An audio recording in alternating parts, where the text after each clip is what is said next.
Question में दिया in how many years will a sum of money double, मतलब पैसा डबल करने की स्कीम है, ठीक है। कितने साल में डबल हो जाएगा? तो n मान लेते हैं नंबर ऑफ ईयर्स, और सिंपल इंटरेस्ट हमको दिया हुआ है क्वेश्चन में, r की वैल्यू दी हुई है। तो जो पैसा हमें मिलेगा बाद में वो क्या होगा? डबल हो जाएगा। अगर हमने प्रिंसिपल अमाउंट p इन्वेस्ट किया है ना, तो जो अमाउंट हमको मिलेगा ना लास्ट में वो 2 टाइम्स p होगा, ठीक है। तो फॉर्मूला लिखेंगे अब आगे, p इंटू 1 प्लस कितने सालों के लिए इन्वेस्ट किया है पता नहीं, रेट ऑफ इंटरेस्ट पता है 18.75 डिवाइड बाई 100। ये सिंपल सा हमारा फॉर्मूला है, ठीक है। ये हमने लगाया, तो बस आगे तो सिर्फ कैलकुलेशन है। देखो p से p कट गया, मतलब 2 is equals to 1 plus n into 18.75 upon 100। अब ये 1 इस साइड जाएगा तो 2 माइनस 1 हो जाएगा, यानी कि 1 आ जाएगा। तो 1 की वैल्यू उसके बराबर आ गई है। 100 को इधर ले जाएंगे तो ये 1 की जगह 100 बन जाएगा, है ना। 18 को नीचे ले जाएंगे तो 18.75 इसके नीचे आ जाएगा। n की वैल्यू मिल गई कि नहीं मिल गई? इस पॉइंट को गायब करेंगे, 18 पॉइंट में जो पॉइंट है तो 2 जीरो ऊपर आ जाएंगे और ये जो पॉइंट है गायब हो जाएगा। तो ये वैल्यू बन जाएगी हमारी n की। अब बस इसको सॉल्व करना है और हमारा आंसर आ जाएगा, ठीक है। बट सॉल्व कैसे करें, है ना। तो भाई काटना पड़ेगा, और क्या है। तो ढूंढो कोई फैक्टर। तो 5 देख के ही लग रहा है कि जो 5 है ना वो दोनों में है, तो 5 से कटेंगे।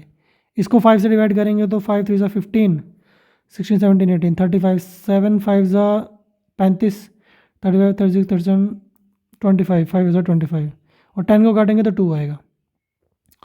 तो यानी कि ये ऊपर बनेगा 2000, नीचे बनेगा 375। ये फिर से 5 से कटेगा, इसको फिर से 5 से काटेंगे तो फिर से 35 आएगा, 7 5 ज़ा 35, 30 25, 5 5 ज़ा 25, और ये 20 कटेगा तो इधर किसका है, कितना आएगा? 4 आएगा, यानी कि 400 अपॉन 75। ये फिर से 5 से कटेगा, फिर से काटेंगे तो 5 1 ज़ा 5, 6 7 15 5 15 15 से, और 40 को काटेंगे तो 8 5 40 8, यानी कि 80 बच गया ऊपर।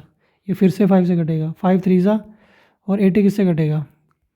5 से काटेंगे तो 5 1 ज़ा 5, 6 7 8 30, 6 ज़ा 30, यानी कि 16 अपॉन 3। तो n की वैल्यू कितनी आ रही है?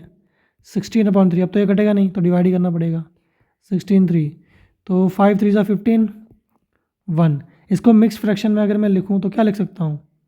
इसको मिक्स फ्रैक्शन में मैं क्या लिख सकता हूँ? 5 3 से डिवाइड कर रहे हैं, रिमाइंडर आया 1।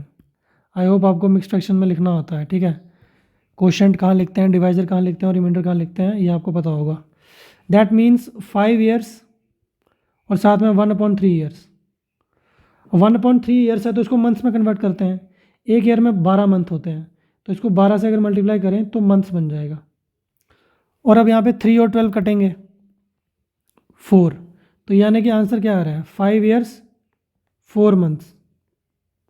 कौन सा ऑप्शन है ऐसा? बी ऑप्शन है। तो बी ऑप्शन जो है हमारा आंसर हो जाएगा, ठीक है। आई होप आपको ये समझ आया होगा और आप कर पाए होंगे इसको सॉल्व। इजी क्वेश्चन है, बस फॉर्मूला लगाना है और आगे कैलकुलेशन है। तो कैलकुलेशन की प्रैक्टिस करते रहिए, क्योंकि पेपर में मेजर रोल मैं तो मानता हूँ कैलकुलेशन का ही होता है। क्योंकि जब आप पेपर देंगे तो आपको 99% क्वेश्चन आते होंगे, बट कैलकुलेशन जो है ना वो अगर आपकी स्ट्रांग है तो आप 99% में से मैक्सिमम कवर कर पाएंगे वहाँ पे।